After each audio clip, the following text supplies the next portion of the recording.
Punta tayo ngayon ng Stockholm, Sweden. Actually, nasa Malmö na ako. From Copenhagen to Malmö, Sweden. Then mag-change ako ng train, Malmö, Sweden to Stockholm. So, from Copenhagen to Malmö, 1 hour yung biyahe niya. Then from Malmö naman to Stockholm, 4 hours yung biyahe. Meron akong 30 minutes stopover dito sa Malmö, Sweden. Bili muna tayo ng kakainin natin sa train. May nagrarally. Bili muna tayo guys ng ating kakainin sa train. May mga kapihan dito. Self-service. Pero nagkape na kasi ako kanina. Ay, may biling ko. Coke na lang. Coke. Magkano ang Coke nila din? 26. So, parang 3 euro isa. 3 euro isa. At syempre, tubig. Para di tayo ma-dehydrate. Pero, anong tubig ang kukunin ko? Ang dami naman kasing klaseng tubig ko. May mga flavor ba yung tubig nila dito? May mga ganyan-ganyan pa sila. Ito.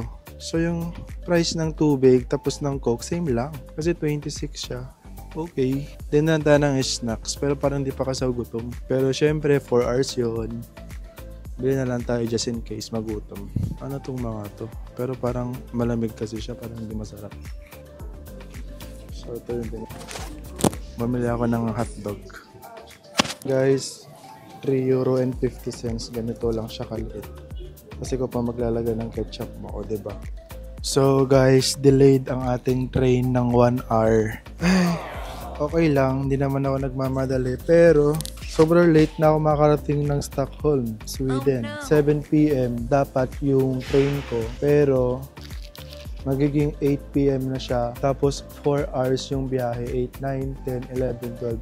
So, alas 12 na po ako makakarating ng Stockholm, Sweden. Ito yung binili ko. Napakaliit niya. 3 euro and 50 cents. Grabe, no? Pag nasa Poland ka, wala pang 1 euro to.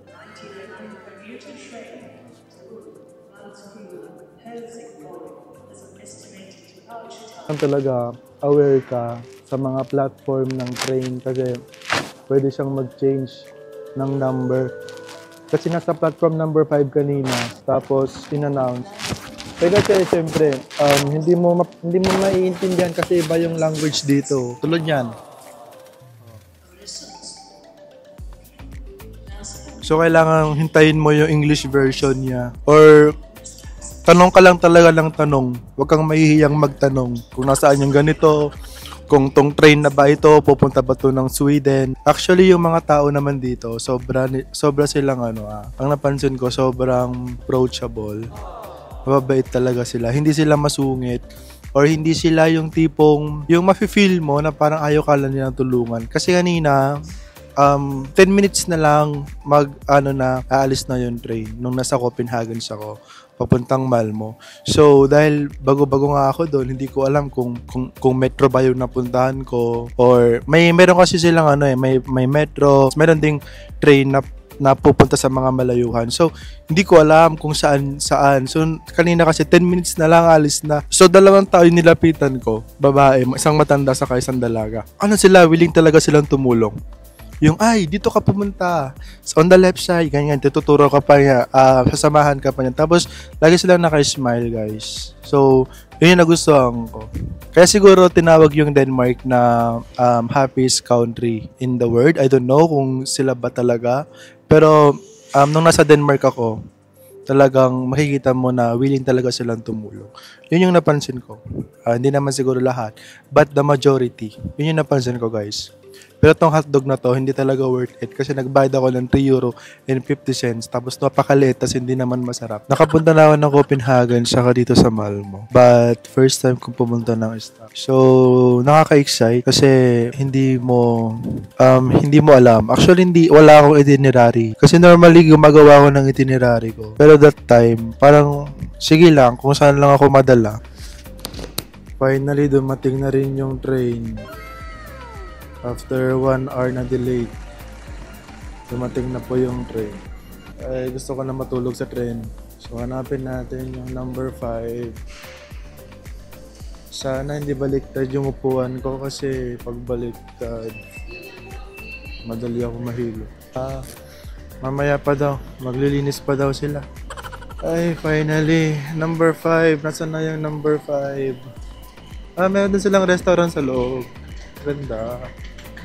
May restaurant sa loob. So, dito yung number 5. Ito ba?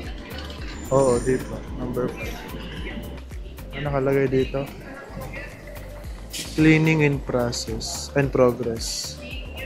Lilinisan pa nila bago kayo makapasok. So, wait lang natin. So, delayed na siya ng 1.5 hours. Anong oras na ako makarating ng Stockholm nito? Grabe.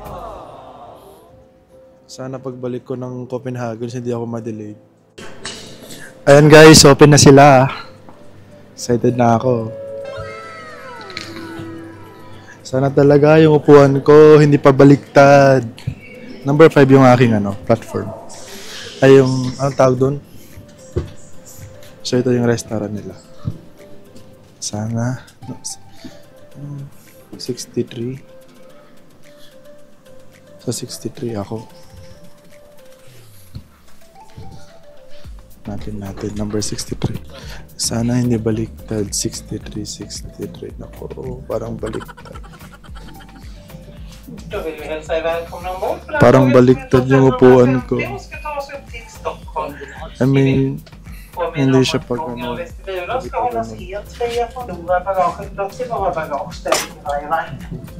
So yung set number ko pabaliktad. Pero lumipat na lang ako. Wala na lang masyadong tao. Sana walang umupo dito mamaya. Kasi yung seat ko, doon yung seat ko, ipabaliktad siya.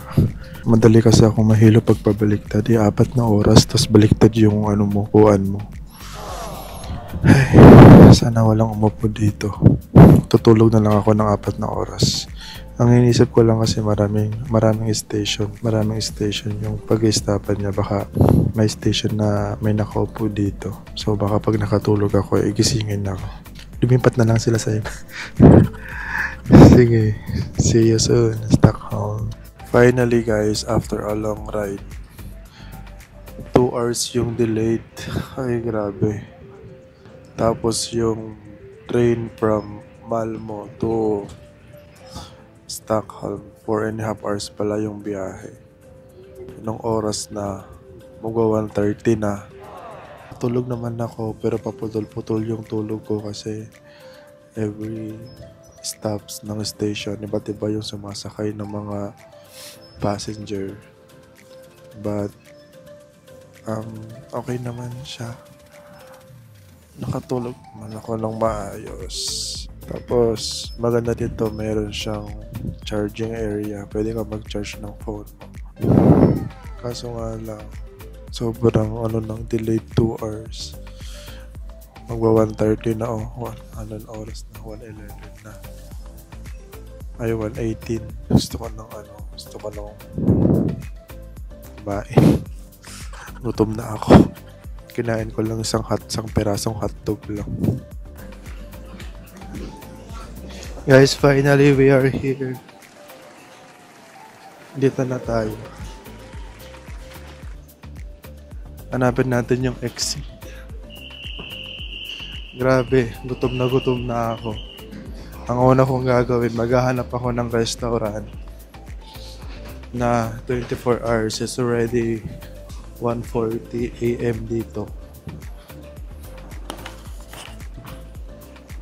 At lahat ng karamihan ng mga shops dito sarado na.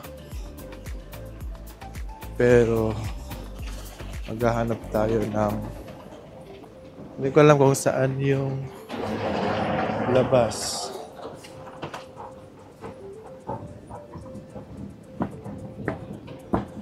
Wow, ang ganda. Ang ganda ng train station nila dito. Oh. So, yan yung time. 1:30 ng midnight na ako nakarating ng Stockholm. Akala ko alas 11 ako makakarating. Pero inabot na tayo ng 1:30 guys. So yung una kong gagawin ngayon, maghahanap ako ng restaurant. Or kahit fast food na. Kahit ano. Kasi, ikaw ba naman ang kinain mo lang isang hotdog? First time ko dito guys. Excited na ako. It's my first time here. Wow, Christmas pa dito. So guys, finally, I'm in Stockholm. Stockholm, Sweden. Ay, mas malamig dito. Usok check. Mas malamig dito compare sa Copenhagen. Grabe, gutom na ako. May nakita akong McDo pero ayoko namang mag-McDo kasi nag-McDo na ako kanina. Siguro kahit mga shawarma o kahit ano, basta 7-Eleven sila dito. Ba't sarado? Paano naging 7-Eleven yan kung sarado? Kung wala akong mahanap na restaurant, maghahanap na lang ako ng ng nakabukas na supermarket. Saan yung hotel ko? Wait, Google Map tayo. Grabe ang lamig dito ah. Tignan nyo, may mga snow. Siguro nag-snow siya nung nakaraan. Tapos, kaya sobrang malamig yung hangin niya.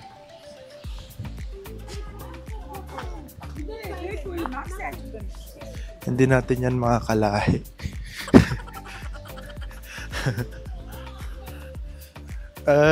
Saan kaya ako pwedeng kumain?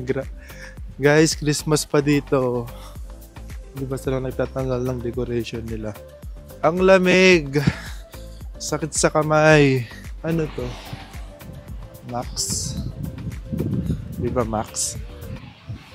Ay, ito bukas pa, Max. Wala tayong choice kasi sarado na talaga lahat ng mga restaurant. Ay, ito, 7-Eleven. 24 hours. Ito. 24 hours. Pero kung wala, no choice tayo. Kundi magbo-Burger King tayo. Kasi nakabukas pa. Pero, subukan mo natin pumasok ng 7-Eleven. Baka naman meron silang mga tindang luto na dito. Puro hotdog lang. Ito yung kinain ko kanina.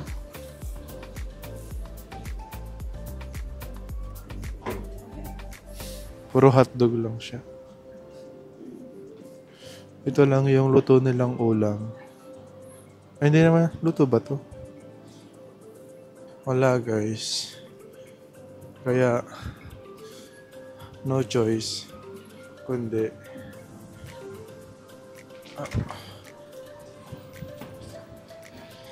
sorry. Kaya no choice kundi sa Burger King tayo kakain. Wala, gutom na talaga ako, grabe. Yung last na kain ko 3 PM ata nung nasa Copenhagen pa ako. Alauna na. Mag-alas 2 na nga eh. Tapos ang kinain ko lang kanina isang malit na hotdog. Oh, no. So tara guys. Tara sa Burger King. Oops. Naka-red pa pala. Let's go. Yung hotel ko dun lang banda siya.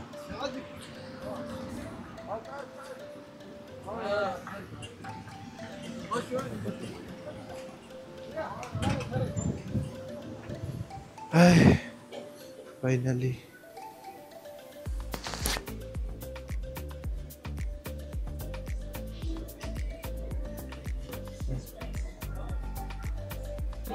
So ito yung in-order natin. Chicken. Tapos meron din tayong shake. Shake to. Shake ba yan? Shake. Kain na tayo. Ito ako guys sa Burger King. So right now, papunta na tayo sa hotel. Wala nang katao-tao sa labas. Kasi syempre 2:30 na ng madaling araw. Dulas ng daan. Hindi naman siya nakakatakot maglakad kahit mag-isa ka. Safe naman daw dito. Yun nga lang, sobrang lamig. Dito na ba daw yung hotel ko? So guys, ito na yung aking hotel. Grad Hotel and Hostel. May binigay naman sila sa aking code kung paano ako makakapasok. Sana madali lang siya. Ito ata yun. Ito.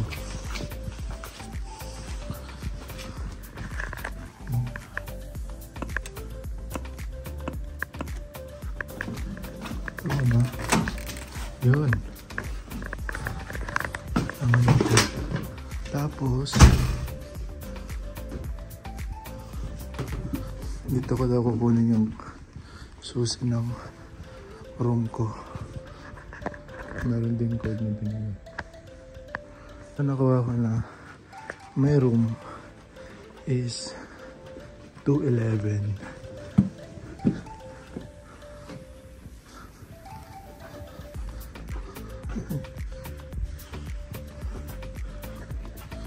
So,